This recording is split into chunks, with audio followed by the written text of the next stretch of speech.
ഇതിപ്പോ നൈറ്റ് 12 മണി കഴിഞ്ഞു കേട്ടോ. ഞങ്ങൾ ലുലുമാളിൽ ഒരു പർച്ചേസിംഗ് ഒക്കെ കഴിഞ്ഞിട്ട് വരുന്ന വഴിയാണ്. ഞങ്ങൾ മൂന്നുപേരുടെ വീഡിയോ ഒക്കെ എടുത്ത് രസിച്ചോണ്ടിരിക്കും. ഞങ്ങളുടെ കൂട്ടത്തിലുള്ള ഒരാൾ എന്ത് ചെയ്യുന്നു നോക്കിയേ, വിശന്നിട്ടാ മുതലാളി. നോർമലി നമ്മൾ കുബൂസോ ചിക്കനോ എന്തെങ്കിലും വാങ്ങിക്കുമ്പം അതിനൊരു കോംബോ ആയിട്ടാണ് മയണൈസ് വാങ്ങാറ്. ഞങ്ങളിവിടെ ഫസ്റ്റ് ചെയ്തതെന്ന് വെച്ചാൽ മയണൈസ് വാങ്ങി. അത് കഴിഞ്ഞപ്പോൾ എന്തായാലും മയണൈസ് വാങ്ങി, എന്നാ പിന്നെ കുബൂസ് വാങ്ങാം. അങ്ങനെ ലുലുമാളിൽ നിന്ന് കുബൂസ് വാങ്ങി. അത് കഴിഞ്ഞ് അത് രണ്ടും കൂടെ കഴിക്കാന്ന് ഓർത്തപ്പോൾ വിചാരിച്ചെന്നാ പിന്നെ ചിക്കനും കൂടെ ആയാലെങ്കിലുള്ള അതിന്റെ ഒരു ഗുമ്മുള്ളു.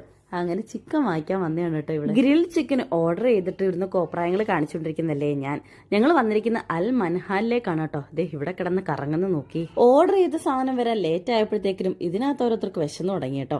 അങ്ങനെ ഞങ്ങള് ലുലുമാളിൽ നിന്ന് എന്തായാലും ഓറഞ്ച് വാങ്ങിയിട്ടുണ്ടായിരുന്നു. അതെങ്ങനെ പൊളിച്ചുകൊണ്ടിരിക്കുകയാണ് കേട്ടോ കഴിക്കാനായിട്ട്. മയണൈസ് കുപ്പിയോട് എടുത്ത് വെച്ച് കുബൂസുമായിട്ട് തട്ടി വിടുന്ന ഇച്ച.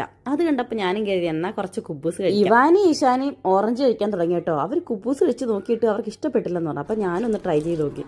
ഓ മൈ ഗോഡ്, ഇറ്റ്സ് ലൈക്ക് ഭയങ്കര ഉപ്പായിരുന്നു. പിന്നെ ഞാൻ അവരുടെ നിന്ന് ഒരു ഓറഞ്ച് വാങ്ങി കഴിച്ചു കേട്ടോ. അപ്പോഴത്തെ നമ്മുടെ ഐറ്റം വന്നു. നമ്മൾ അവിടെ നിന്ന് നേരെ ബീച്ചിലോട്ട് വിട്ടാലോ എന്നൊക്കെ ഇച്ച പറഞ്ഞതാ. പക്ഷെ എന്തോ ഭയങ്കര ടയേർഡായിരുന്നു, വേണ്ടാന്ന് വെച്ച് ആ യാത്ര ക്യാൻസൽ ചെയ്തു. അങ്ങനെ ഞങ്ങൾ ഇതേ വണ്ടി പാർക്ക് ചെയ്ത് കുറേ ദൂരെയാണ് കേട്ടോ പാർക്കിംഗ് കിട്ടിയത്. അപ്പൊ എന്തായാലും ഇനിയിപ്പം വാങ്ങിച്ചതെല്ലാം കൂടെ ചുമന്നിട്ട് പോകണ്ടല്ലോ എന്ന് വെച്ച് ഞങ്ങൾ പാർക്ക് ചെയ്ത് വണ്ടിയിലിരുന്ന് ആഹാരം എല്ലാം കഴിച്ചു. ഇതൊരു പ്രത്യേക വൈബാണ് കേട്ടോ. എനിക്ക് ഭയങ്കര ഇഷ്ടമാണ്. ഇവിടെ എനിക്ക് ഏറ്റവും ഇപ്പൊ ഞങ്ങൾ നാട്ടിലോട്ട് പോകുമ്പോൾ മിസ് ചെയ്യാൻ പോകുന്ന ഈ നൈറ്റ് ലൈഫ് തന്നെയായിരിക്കും. കുറച്ച് ദൂരം നടക്കാനുണ്ടല്ലോ. അതുകൊണ്ട് എന്തായാലും കഴിച്ചൊക്കെ റൂമിലെത്തിയപ്പോഴത്തേക്കിനും ഒരുവിധമൊക്കെ ഓക്കെ ആയി ഉറങ്ങുന്നതിന് മുമ്പ്. അപ്പൊ ഇന്നത്തെ വിശേഷം ഇത്രയേ ഉള്ളൂ. അടുത്ത വീഡിയോയുമായി വീണ്ടും കാണാം. ബൈ.